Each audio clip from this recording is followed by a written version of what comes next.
Welcome to Apologetics from the Attic, the show that seeks to teach and defend the Christian faith in a post-Christian culture. And now, broadcasting from an attic in an undisclosed location somewhere outside of Pittsburgh, Pennsylvania, here is your host, Dave Lewis.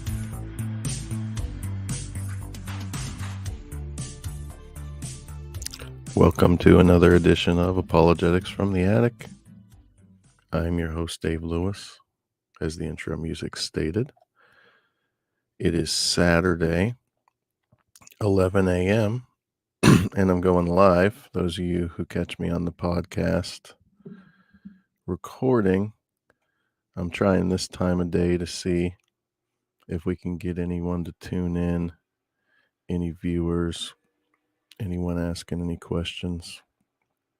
I don't know if you can hear that. My fan started acting up on my computer, the cooling fan. I don't know if you can hear that. But anyway, we are going to continue our study of the book of Romans. And there's two ways you can support us before we get started. Number one, we have a Patreon. And I started a Patreon recently, patreon.com/apologetics from the attic. I'll put the link in the show notes. You can support me at $5 a month, $15 a month, $25 a month, and the benefits are listed there. And then, of course, scrolling across the bottom of the screen, if you're watching, another way you can support us is to purchase a Rebound Bible or have one of your old Bibles rebound. I've gotten into that. I've gotten pretty decent at it. I've probably done 50, 75 Bibles at this point, maybe up to 100, and they sell, and they're pretty nice. So newkenbiblerebinding.com is the website, newkenbiblerebinding.com. All right, enough of that. Let's jump right into our Romans study. So where we left off was Romans chapter 3 and verse 27, or actually 26. So we left off with Romans 3:26. And we went through what has been called, I heard Paul Washer call it this before, the Acropolis of the Christian faith. So if you're watching, or if you're listening, the verse is on the screen here. But it's worth going back through. I mean, to me, you can never go back through this text enough. Romans 3:21 and following. It is the heart of the gospel. It's the essence of laying out the basic idea of justification by faith apart from works, and what the good news of what Jesus did is. So remember, but now, apart from law. Here, hold on. Let me just do the Greek here.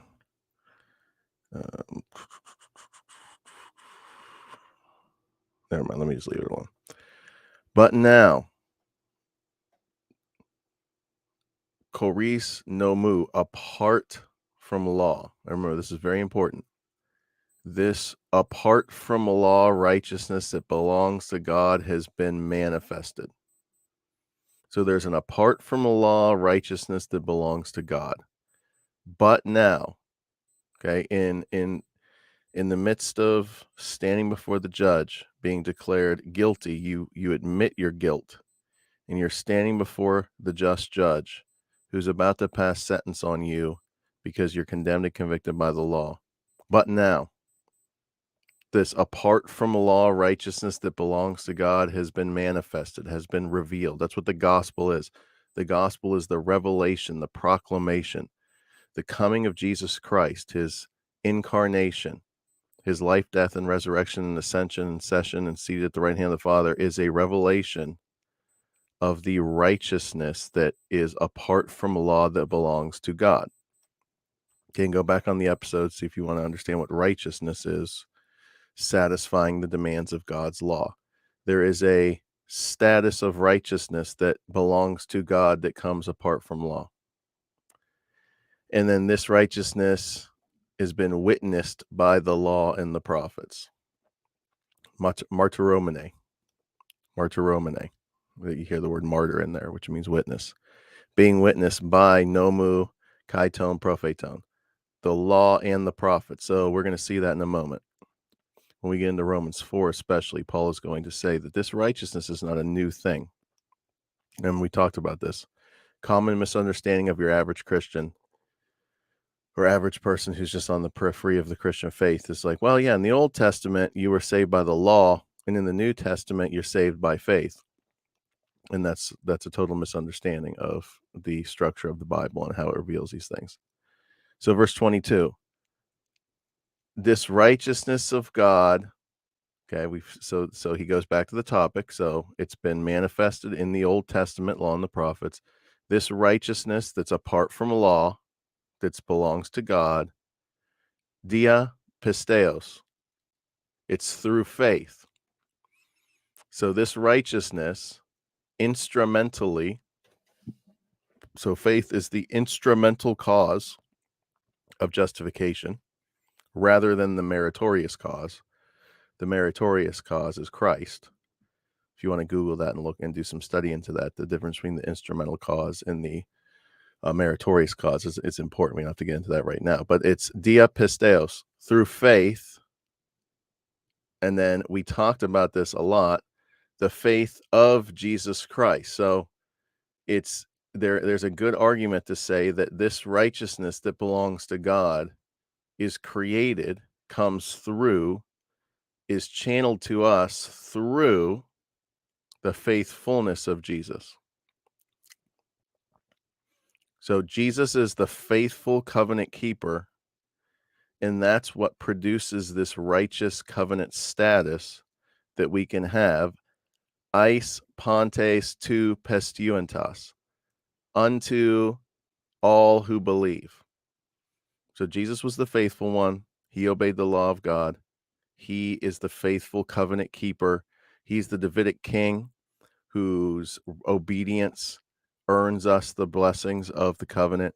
He is the new Joshua, that's his name in Hebrew, remember, who his obedience takes us into the promised land.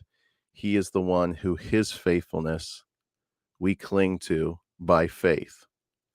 So this righteousness that's apart from law, that belongs to God, comes through the faithfulness of Jesus, and then all who believe in Jesus get that righteous status. Okay? And then Paul says, for not is there a distinction or a difference. Why is he? Well, because all have sinned and fall short of the glory of God. So Paul has spent from 118 to 320, but he has describing how sinful we are, but he has got to remind us of that. Remember, all have sinned, Geneva Bible, and are deprived of the glory of God. I think that's a better translation of hustaruntai. It's not just falling short, it's to be deprived or lack or be emptied of something. For all have sinned, and it's interesting, the past tense, the aorist active third person verb there, all have sinned. Is this a reference to Adam? Some commentators have said, which Paul will get into in Romans 5. For all have sinned, fall short of the glory of God. Verse 324, and are justified, the kaiumenoi, doriente, auto, kariti, dia, tes, apolutresos, apolutroseos, sorry, I'm practicing my Greek live here, tes en Christu Jesu.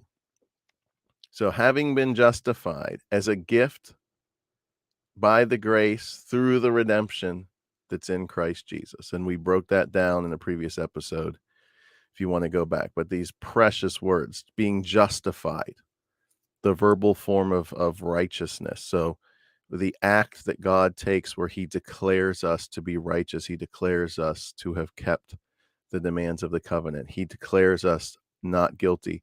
He accepts us into his presence, not based on our works, but as a gift.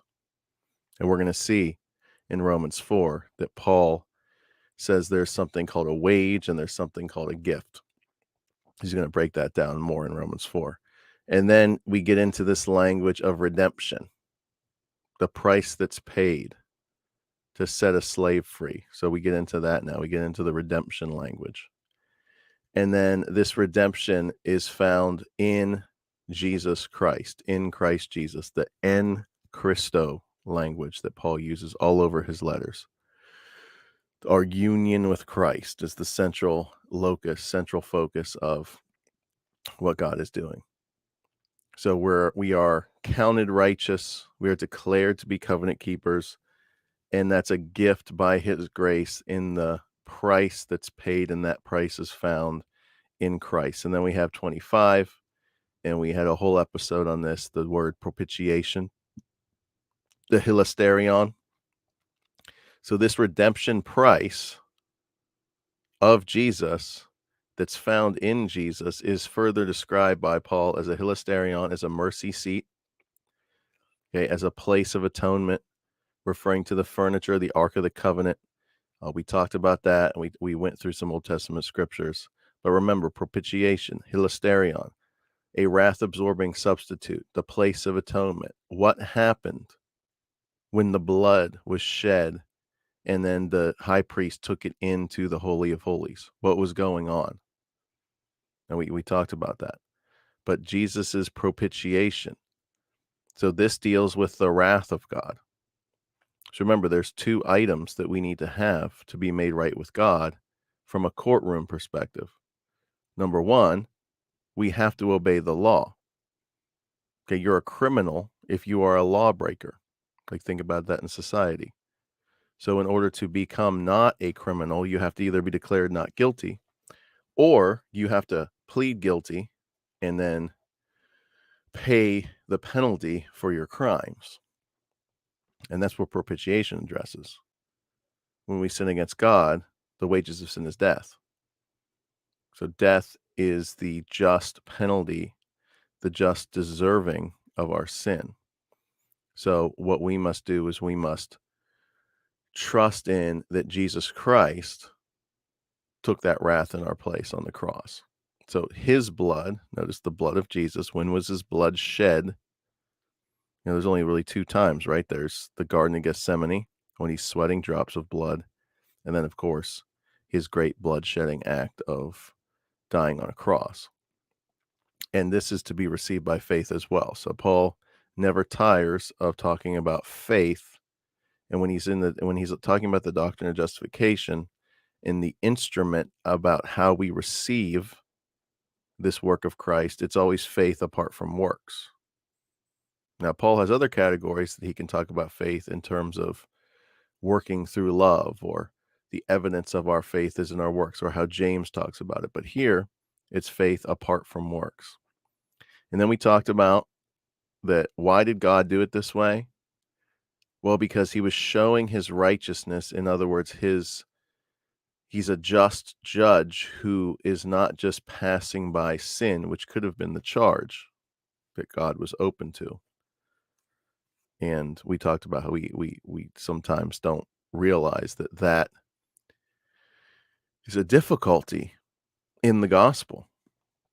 I mean, we think about the forgiveness of sins and how wonderful it is and how great it is, and it is. But we never think about the problem inherent in forgiving a sinner, which is it opens up the judge to injustice. Because if a judge just lets the convicted sinner go free, then the law was just trampled upon. Justice was not done. Well, in the propitiatory act of Christ on the cross, justice, next verse, he is just and the justifier. God is showing his righteousness at the present time as he hung Jesus on that cross. He's showing that he is righteous in the sense of he upholds his law, and he is just, and he's the justifier. Those are the two things. So God is still the just judge who punishes sin, who holds people accountable for their sin, but he also justifies a sinner. And once again, look how Paul wraps it back up. It was to show his righteousness at the present time so that he might be just and the justifier of the one who has faith in Jesus. He always goes back to faith. Now, here's our text for this session. Romans 3:27. Let me read through the whole thing, one read, and then we will break it down. Then what becomes of our boasting? It is excluded by what kind of law? Of works? No, but by a law of faith. For we maintain that a man is justified by faith, apart from works of the law. Or is God the God of Jews only? Is he not the God of Gentiles also? Yes, Gentiles also. Since God is one who will justify the circumcised by faith and the uncircumcised through faith. Do we then overthrow the law by this faith? By no means. On the contrary, we uphold the law.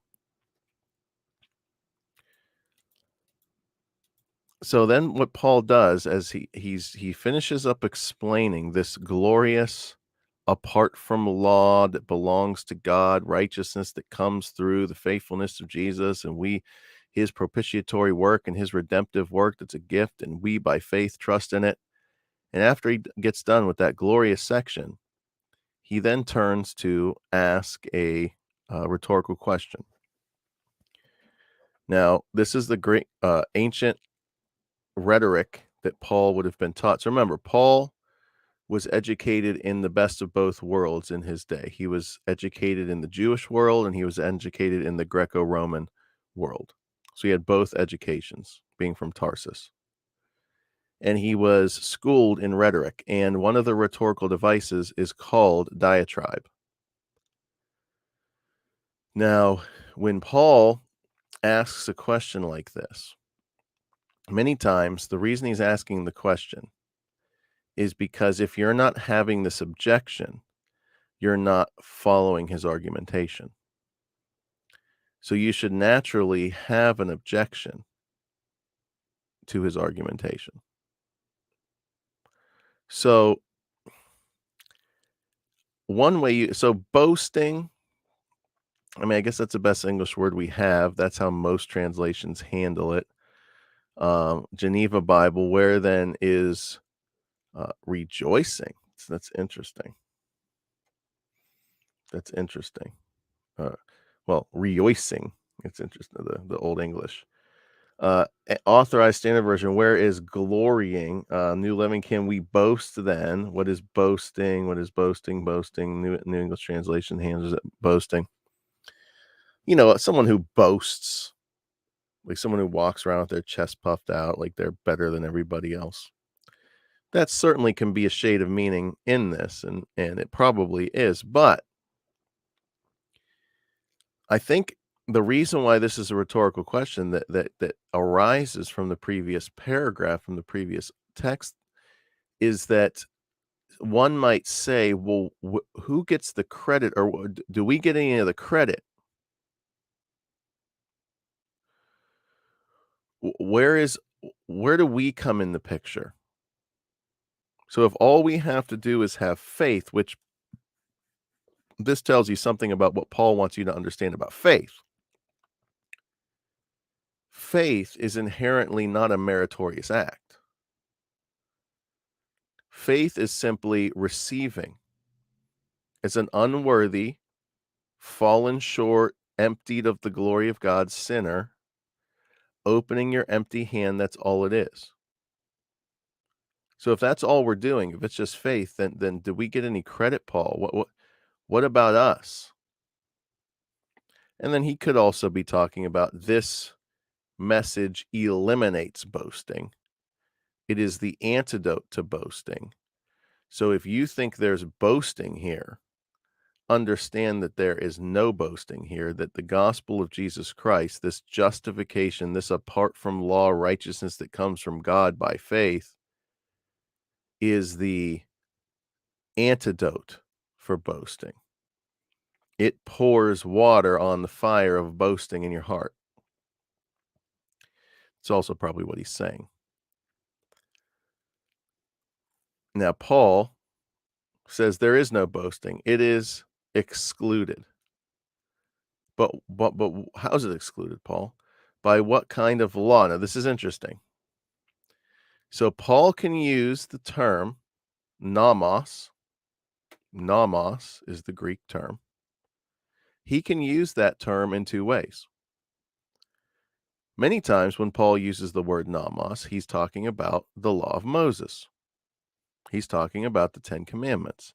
He's talking about the covenant that God entered into with Israel through Moses, right? Other times, and that's what this is going to be, in this definition, he's going to talk about a principle. He's going to talk about a way of that things are, like the law of gravity. So, when someone says the law of gravity, right? They're not talking about some eternally written law on a slab of stone somewhere. They're talking about a principle that is in effect, in operation, invisibly, behind the scenes, the law of gravity, right? It's a constant. It works the same time every way, and you see its results in action. The different laws of thermodynamics and the laws of physics and things like that. That's what Paul's saying here. So, how is boasting excluded? Well, we have two possible ways. Now, the first one, Paul goes back to his rhetorical device and he says, by a law of works. So, by what kind of law, Paul, is this boasting excluded? So, there's no boasting. By what kind of law? A law of works? No, but by the law of faith. So, don't miss this. This is what Paul does very often. He will lay these two concepts side by side and say that they are opposites. There's the law of works and there's the law of faith. There's the principle of works and there is the principle of faith. And Paul lays out these concepts and he's going to push them all the way through into Romans chapter 10, even into 11. So these markers are very important. We're going to be talking about works and we're going to be talking about faith. And we're going to be talking about there's a principle of works and what that leads to, and there's a principle of faith and what that leads to. Pretty straightforward, right? So then what does Paul say next? So, Paul, we have this boasting that you're saying is excluded, and it's excluded not because of works, but faith. Romans 3:28. Because, therefore, right? Just so you see the word, gar, not gar, but gar. That's the Greek word, simple Greek word. It's a coordinating conjunction. If you remember your English, a subordinating conjunction, a coordinating conjunction. So this is connecting what came before, right? You don't start a sentence with therefore if you're talking to somebody in the beginning of your conversation, or because, or that's why, or any. So therefore, or for, we hold. So we're going to look at this term a lot more in chapter 4, logizomai, which means to account, to impute, to reckon, we'll talk about that another time. But it's important that Paul brings this word up here. For we reckon, for we hold, for we conclude. Okay. Interesting. Yeah, almost every translation says reckon, conclude. For we conclude, dikaiusthai,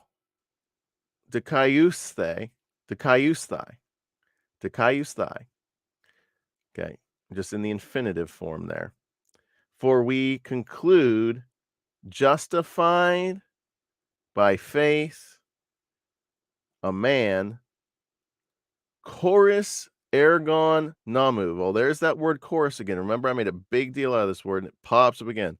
Without, apart from, Romans 3:21. But now, apart from law, there is a righteousness. So Paul's just going back to saying, remember what I said. The reason there's no boasting, the reason you can't take credit for any of this, is because this righteousness, this justification, this action, this verb that God does, God's the justifier, right? We saw that a couple verses ago. He's the justifier. For we reckon a man is justified by faith. Chorus ergon namu. Ergon namu. Apart from works of the law. Apart from works of the law. Chorus. There it is. Apart from. Without. Okay. I like without. Without the help of the law. Okay. Without the works of the law. That's the old King James and Geneva Bible. Without the help of the law. Without your obedience to the law. The justification you have is by the empty hand of faith embracing the faithful one, Jesus Christ. It comes by placing your trust in the redemption that he accomplished, the propitiation that he accomplished, the righteousness that he brings, the covenant-keeping status that he holds because of his obedience unto death, even death on a cross. So if that's the case, if it's Christ and Christ alone who accomplished this, then being justified by faith apart from works of the law excludes all boasting. You cannot say, I've done this, I did this, I contributed to this. You contributed nothing. I contributed nothing. The famous, I forget which Puritan said it or which guy said it. We contributed nothing to our salvation except the sin that made it necessary. So we have Jesus Christ. God justifies us through faith in Jesus Christ apart from works of the law. Pretty simple, right? Just think about it, break it down. Paul's argument is very straightforward. Now, next, look what he says next. Or is God the God of Jews only? Now, why would Paul ask this rhetorical question? Where is this coming from all of a sudden? Why would Paul expect us, based on what he said a verse earlier, that, remember, because this is one of the things Paul's doing. It's called diatribe, once again. And when Paul asks a rhetorical question, many times what he is doing is he is giving us cues to make sure we are following his own argument. And if we're not having the same reaction, objection coming into our mind that Paul puts in here, then we're not following his argument. So, once again, why is Paul going to bring up, well, why would someone think, well, Paul, what you're saying makes God the God of Jews only and not of Gentiles also? The Jew-Gentile thing, Paul, where does that fit in? Like, is this just obliterated? Well, where would that come from? It comes from that he mentions the works of the law.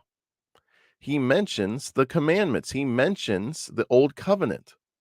And the old covenant very clearly makes a distinction, a sharp distinction, between the nation of Israel, the descendants of Abraham, Isaac, and Jacob, and the 12 tribes, and the rest of humanity.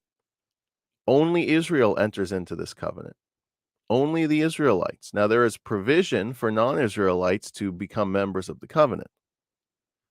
But in whole, it is the Jews, the descendants of Abraham, who enter into this covenant. So, if Paul is going to say, well, you're justified by faith apart from works of the law, then the question comes, well, then what the heck was the point, Paul, of the Mosaic covenant? Because the Mosaic covenant makes a distinction between the Jews and the Gentiles. So what Paul is introducing here is a concept where he's going to get way deeper into it in Romans 4 when he talks about Abraham. Because he's basically going to say, well, when Abraham believed, there was no law yet. And we'll talk about that in a minute. So Paul's here just introducing these categories, but they're important. So if God justified, let's say it opposite. if this verse instead said, "For we hold that one is justified by works of the law and not by faith," well, who performs the works of the law? Who were given those works to do in order to be part of the covenant? Who did God enter into a marriage relationship with through the old covenant, through the Mosaic covenant? It was the Jews. So if justification was merely by these works of the law, then God would be what? The God of the Jews only. But the whole point of the gospel and the coming of Jesus Christ and the fulfillment of the old covenant is that God would not only be the God of the Jews, but also the non-Jews or the Gentiles. Is he not the God of the Gentiles also? Yes, of Gentiles also. But this objection is strong, and Paul got it all the time. I mean, Paul was accused, if you look at the book of Acts, read through the book of Acts and see what Paul had to deal with the Jewish Christians accusing him of compromise, accusing him of watering down the law. I mean, he got accused of bringing Gentiles onto the temple grounds, which he actually didn't do, but they knew they could make that one stick because Paul had a reputation of dealing in a different way. Like he didn't take as seriously as they thought he should these works of the law. For example, Paul did not insist that the Gentile who came to Christ had to be circumcised, because that was part of the works of the law, right? That you had to be circumcised. And that one even superseded the Mosaic law because it was given to Abraham. So they even had the higher ground on that and said, well, and Paul's going to address this.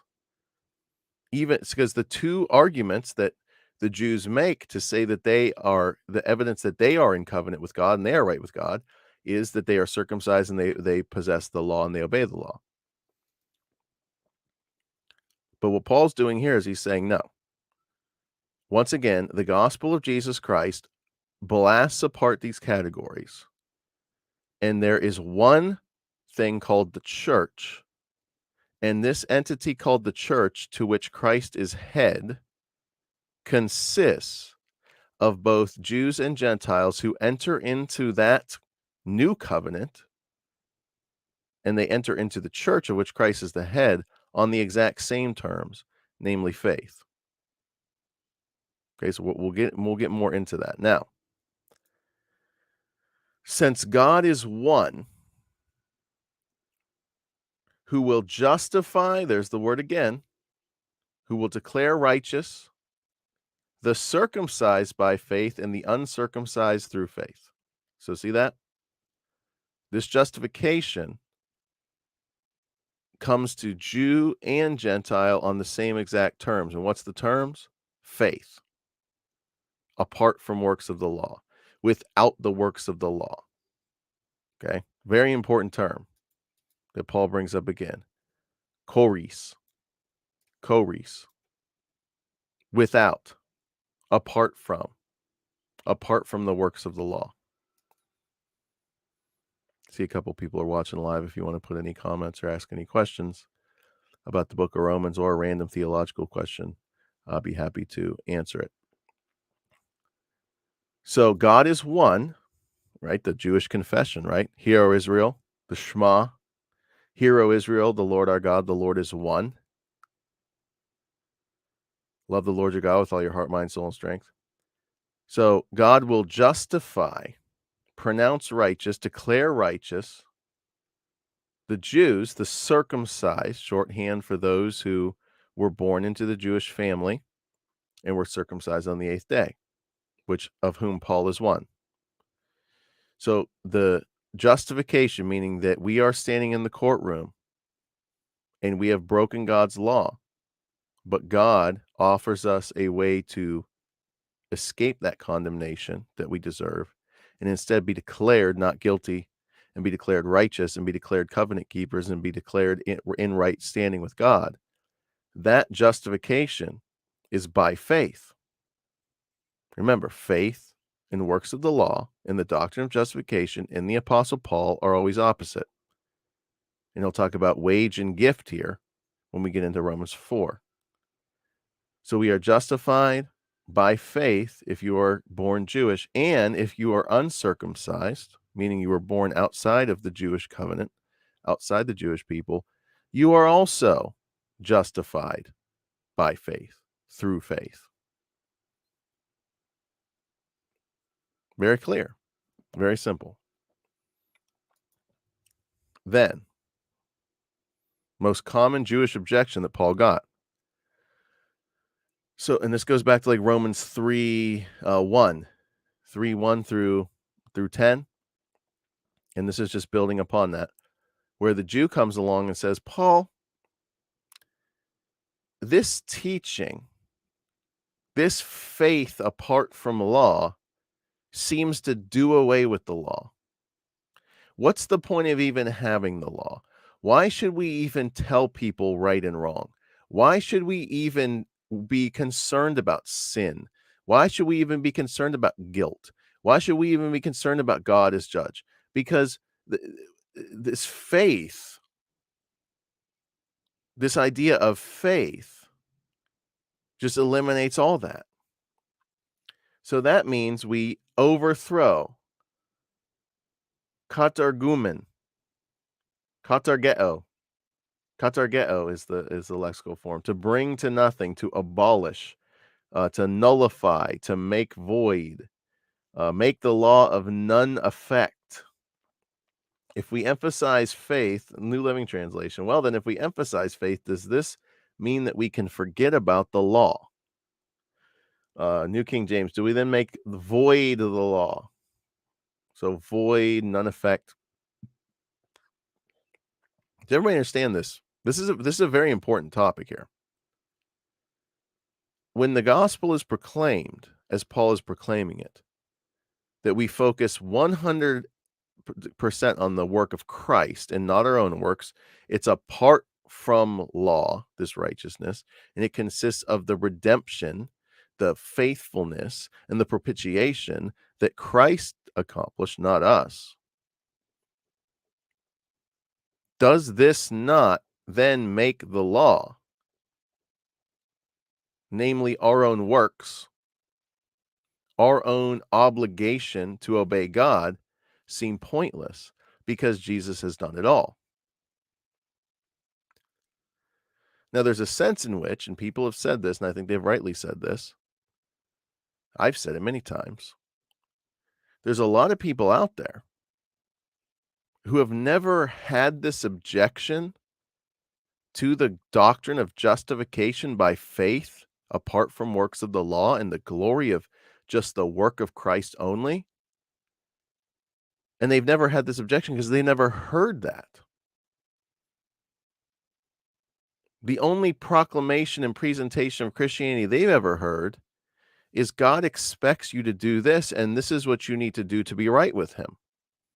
Now, they might sprinkle that with some grace and say God is gracious and he's patient and he sees that you're weak and he sees that you can't be perfect.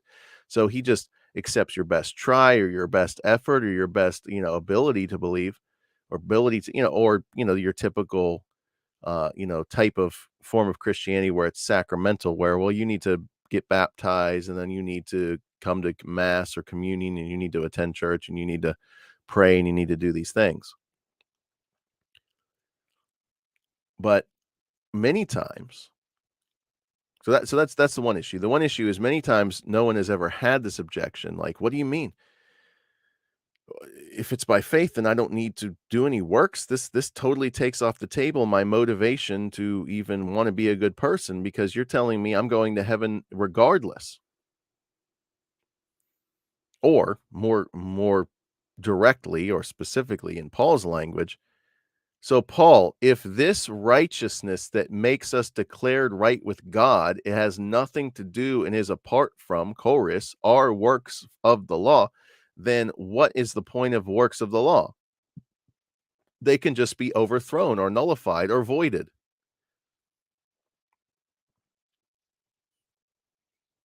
And of course, Paul's response is very strong. No, me genoita, me genoita. Paul says this many times. No way, man. Not at all. Absolutely not. It's a very strong. God forbid.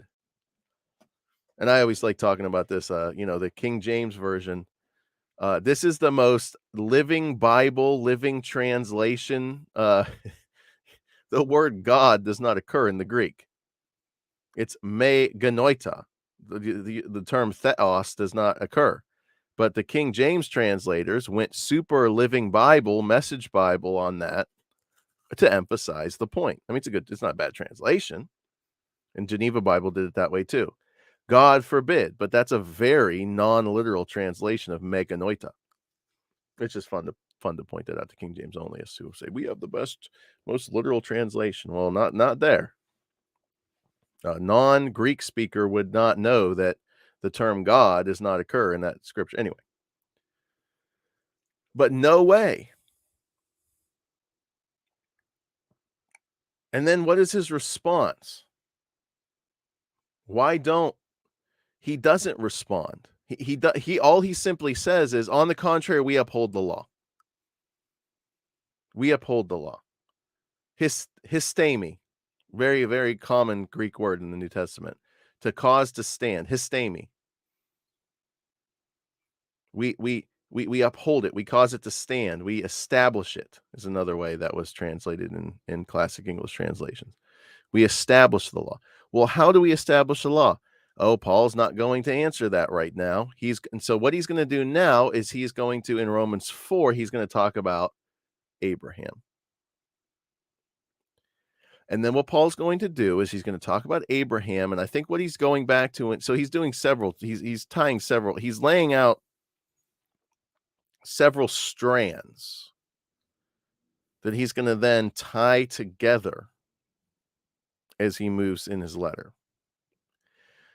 So then I think what he does here is, okay, we uphold the law, and then the strand he goes down is, let me show you how in the law itself, not meaning the 10 commandments here, but actually in the Torah, in the 5 books of Moses, let me show you justification by faith apart from works of the law. But in the midst of showing us that, he will start to make certain statements about the law, such as, where is it?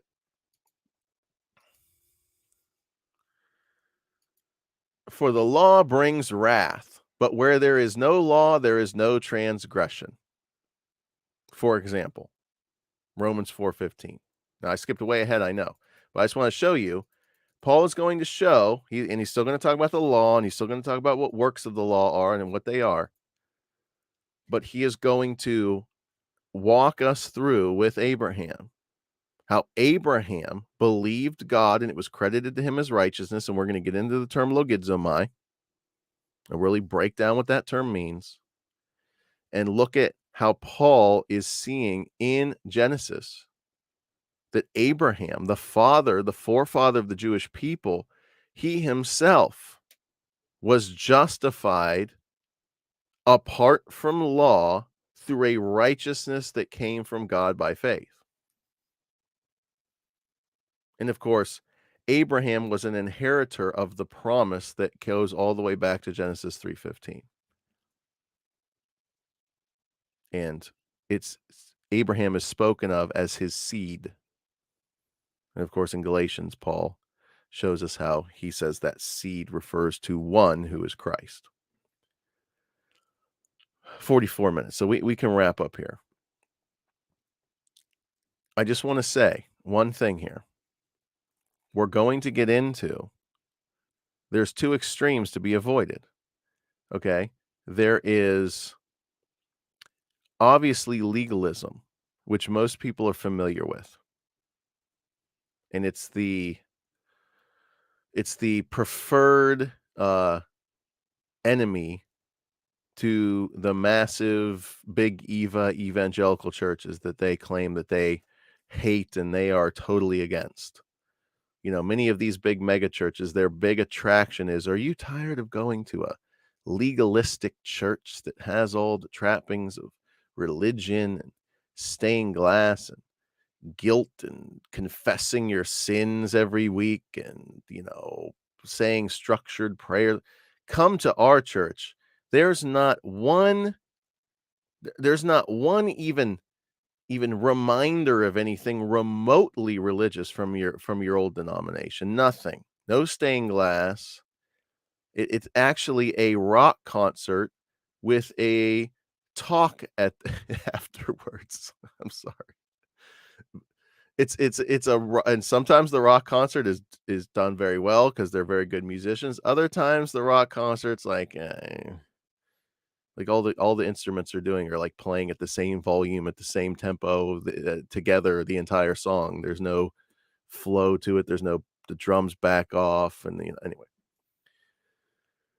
But they pride themselves in being we are not legalists. Okay.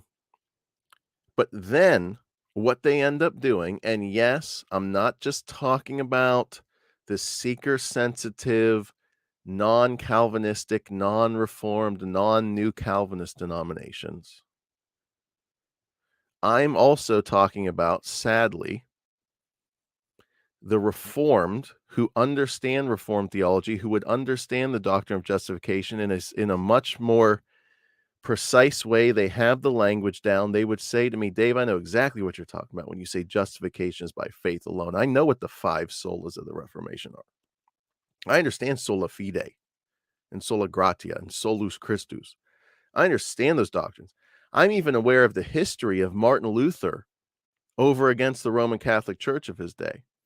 I'm even familiar about those issues. Okay. But sadly, in many of those congregations, in many of those contexts, it's called antinomianism, anti-law. So remember, we saw that. Let's, if you're watching, there it is. Nomos, antinomianism, anti-nomos. But the way it comes out is this. When you become a Christian and put your faith in Jesus, you should feel no guilt anymore. You should feel no shame anymore. This is the modern form of antinomianism. It's a psychologized version of the gospel where this is what's crazy about it, because I'm preaching to the quote unquote those of you who would call yourself reformed. I'm not talking about the Rick Warren type, Saddleback Church. What's the guy before Rick Warren? And I can never think. Anyway, that's consciously not reformed. Okay, they would say Calvinists are terrible. We don't want Calvinists around. We're not into confessions. We're not into creeds. We're not into any of that. We have our simple doctrinal statement on our website. Leave us alone. Our pastor's just a nice guy, and he gives us talks about how he's living a great American life, and Jesus invites us to live the suburban American dream kind of thing. I'm talking about people who actually know the importance of doctrine, yet they still present the gospel in such a way that it is supposed to, if you're embracing it properly, if you're walking in it properly, if you're understanding it properly, if you're living in the gospel, which this is where Lutheran guys are so good at correcting this. That's a law-based statement. You're not supposed to live in the gospel or walk in the gospel or do something with the gospel. The gospel is something done for you. But anyway, it ends up turning into this very insidious, if you are properly understanding and receiving the gospel, you shouldn't feel bad about yourself. You shouldn't feel guilt. You shouldn't feel shame. You shouldn't feel remorse. When you come to church on Sunday, that worship session, those 3, 4, 5 songs, and even sometimes the songs are theologically good. We're doing sovereign grace music. We're doing, theologically better music than some of the pop, surfacey evangelical K-Love songs. But we're still going to kind of tell you that what you need to accomplish this Sunday morning is to let all your guilt feelings and shame feelings and conviction feelings wash away, because you just need to receive the gospel, and that should all wash away. That is a subtle way of overthrowing the law. That is a subtle way of overthrowing the law. I'm going to talk a lot more about this. But I found it to be a very insidious way, this antinomianism, that has crept into even good, solid, reform type churches. Now, there's other reform churches that this will never subtly creep into because they are very clear that you must go to church on the Sabbath and do no work, or else you are in sin and you're probably not saved. You must worship God in only this way. And if you're not worshiping God in this particular way, you are in sin and you're probably not saved. So, those churches are legalistic. And, more power to them. I'm not trying to criticize that type of church. But they're generally filled with a lot of people who walk in guilt constantly because that is what they're told they need to do, either directly or indirectly, through the cultural reinforcements of that type of denomination. Well, those Christians over there at that church down the street, they don't worship God correctly. So you better stick with our church because we worship God correctly. And all those people at that church who after church, they go to watch the Steelers. Oh my gosh, they're in sin. You better not do that. And what you have you're working Sunday? You work after church, a 2 to 10 shift? Oh my gosh, you a Sabbath breaker. See, those churches, they got their own, they got their others, they got the legalistic issues. But the churches I'm speaking of are on the antinomian side. And the law, not in the sense of they're going to say that you shouldn't live a good life and try to be a moral person, but the idea that all your guilt feelings should be washed away by the gospel is very prevalent in those contexts. Okay, I'm done with that little rant. So next time we're going to talk about Romans 4:1. Now, if you've listened this far, especially on the audio, we had a couple people tune in, but then tune out, tune in, tune out. I think Facebook is really pushing me to, because I get a thing like, oh, you could boost this post, put some money behind it, and push it into people's feeds, which I have no interest in doing. But I also want to start a series on the London Baptist Confession and teach systematic theology, and use the London Baptist Confession as the grid that we use, and really want to understand the importance of systematic theology, explain to you what it is in a simple way, but a profound way that makes you go, wow, because we are always doing systematic theology. You can't understand anything in life without systematic thinking. And for some reason, we think the Bible, for various cultural reasons, is exempt from that. There's a lot of mysticism and some kind of weird, like the same person who would go to college to study biology or chemistry or engineering, which every textbook that you would use presents those items in a systematic way. It presents that phenomenon in a systematic way, and it classifies and arranges and shows the relationship between the things classified and arranged. But for some reason, we think the Bible is not like that, when in fact, the Bible is like that. You must classify and arrange and show the relationships between all the parts of the Bible. That's all systematic theology is. But anyway, that's another. So I think that is a woefully undertaught in our churches, even Reformed churches, the concept, how important systematic theology is. And then when it's not consciously reinforced like that, the pastor in his sermon is constantly doing systematic theology, but the people in the congregation are left, okay, he just labeled something with a word, but I have no idea where that concept came from and how it relates to these other concepts. And it really causes people to struggle. And then, but there's a sense in which you should feel that way. Just the same way you walk into, if anyone's been to college and you walk into an introduction to chemistry or introduction to biology or introduction to anything, and you're like overwhelmed by the amount of material that you not only have to know, but you have to see the relationship of all the material with itself. Like chapter 1, chapter 2, chapter 3, chapter 4 in this textbook all go together. They flow together. Well, Christians should have that same overwhelming feeling when they approach the Bible. This is a pretty thick book, and how do I put all this together? Well, that's what systematic theology does. Anyway, so thanks for tuning in. Thanks for listening if you're a podcast listener. I appreciate it very much. And I will try. I know I keep saying some stuff has changed in my life that some of you may know about, some of you don't know about, but it's not appropriate yet for me to talk about it in a forum like this. But, I've been wanting to do an episode a week, failed again. I think it's been a couple weeks since I did an episode, but we did an episode today. And next time with Romans, we will jump right into. I'm excited about breaking down Romans 4 and Abraham and what Paul does with Abraham. So thanks so much, everybody.